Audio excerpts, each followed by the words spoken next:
नमस्कार, आप देख रहे हैं न्यूज 18 बिहार झारखंड। मैं हूं आपके साथ रुचिका राज। एक बार फिर से हम वैकेंसी की खबर को लेकर के आपके सामने हाजिर हो गए हैं। आज हम आपको बताएंगे कि किस डिपार्टमेंट में वैकेंसी आई है, कितनी संख्या में वैकेंसी आई है। इसके साथ ही आपकी आयु सीमा क्या होनी चाहिए, आपके पास एजुकेशन क्वालिफिकेशन क्या होना चाहिए, तमाम जानकारी आज हम आपको इस पूरी वीडियो में देने वाले हैं। तो चलिए शुरुआत करते हैं। इंडिया पोस्ट जेडीएस भर्ती के लिए शॉर्ट नोटिस जारी हो गया है। इस भर्ती के लिए आवेदन प्रक्रिया की शुरुआत 15 जुलाई तक की जाएगी। आवेदन शुरू होने के बाद उम्मीदवार official website India post GDS online.gov.in पर जाकर अप्लाई कर सकते हैं। तो ये वो वेबसाइट है जिस पे जाकर के आप अप्लाई कर सकते हैं। 15 जुलाई से पहले आप अप्लाई कर दें। चलिए अब आपको बताते हैं कि किस पोस्ट पर कितनी वैकेंसी आई है। तो ग्रामीण डाक सेवक के पोस्ट पर 35,000 वैकेंसी आई है। बड़े पैमाने पर यह वैकेंसी आई है, इसलिए इच्छुक उम्मीदवार जाकर इसके लिए अप्लाई कर दे। एजुकेशन क्वालिफिकेशन आपकी क्या होनी चाहिए, क्या क्या आपके पास डॉक्यूमेंट्स होने चाहिए, तो इसके बारे में बता दें आपको कि मान्यता प्राप्त बोर्ड या संस्थान से 10वीं कक्षा पास होना अनिवार्य है। 10वीं कक्षा में एक विषय मातृभाषा का होना बेहद ही जरूरी है, ये अनिवार्य किया गया है। कंप्यूटर और साइकिल चलाने का नॉलेज आपके पास होना चाहिए, तभी आप इसके लिए अप्लाई कर सकते हैं।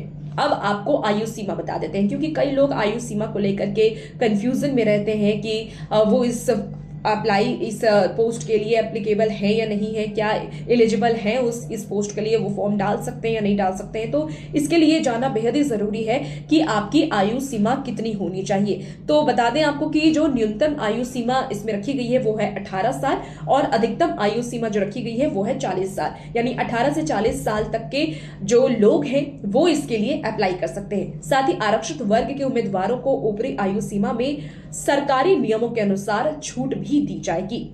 अब हम आपको बताते हैं कि फीस क्या होनी चाहिए, क्योंकि जब आप फॉर्म फिलअप करेंगे तो इसके लिए आपको कुछ फी देनी पड़ेगी। सामान्य ओबीसी के लिए 100 रुपए दिए गए हैं और अनुसूचित जाति अनुसूचित जनजाति के लिए निःशुल्क है। यानी जो अनुसूचित जाति अनुसूचित जनजाति के लोग इसके लिए फॉर्म फिलअप करेंगे वो निःशुल्क, उनके लिए कोई भी पैसे नहीं लगेंगे, वो निःशुल्क इसके लिए फॉर्म फिलअप कर सकते हैं। अब आपको बताते हैं कि सिलेक्शन प्रोसेस क्या होगा, किस तरीके से आपका सिलेक्शन किया जाएगा। तो मेरिट के बेसिस पर आपका सिलेक्शन होगा और डॉक्यूमेंट वेरिफिकेशन आपका किया जाएगा। तो ये दो कैटेगरी है जिसपे आपका सिलेक्शन किया जाएगा। चलिए अब आवेदन की भी जानकारी आपको दे देते हैं कि आप किस तरीके से इसके लिए आवेदन कर सकते हैं। Official website India post GDS online.gov.in पर पहले आप जाएंगे, फिर आप होम पेज पर दिए गए रजिस्ट्रेशन के लिंक पर क्लिक करेंगे, जरूरी डिटेल्स दर्ज करके रजिस्ट्रेशन इसके बाद आप करेंगे और इसके बाद आप मांगे गए डॉक्यूमेंट्स को अपलोड करेंगे। जो जो डॉक्यूमेंट्स आपको वहां पर दिखेंगे कि क्या क्या डॉक्यूमेंट्स आपको वहां पर सबमिट करने हैं, उसके बाद उसको आप सबमिट करेंगे और एप्लीकेशन फी जमा करके आप फॉर्म में जो फॉर्म होगा उसे सबमिट कर दें। जब आप जो एप्लीकेशन फी मैंने आपको बताया वो एप्लीकेशन फी आपको वहां पर जमा करना पड़ेगा, तब आप उस फॉर्म को सबमिट कर देंगे। तो आप इस तरीके से फॉर्म को फिलअप कर सकते हैं। ये तमाम जानकारी थी जो हमने आपको दी कि कितने पोस्ट के लिए डॉक्यूमेंट आपके पास क्या क्या होने चाहिए और साथ ही आपकी आयु सीमा क्या होनी चाहिए। तमाम जानकारी हमने आपको दी। ऐसे ही और वीडियो के लिए आप बने रहिए न्यूज 18 बिहार झारखंड के साथ।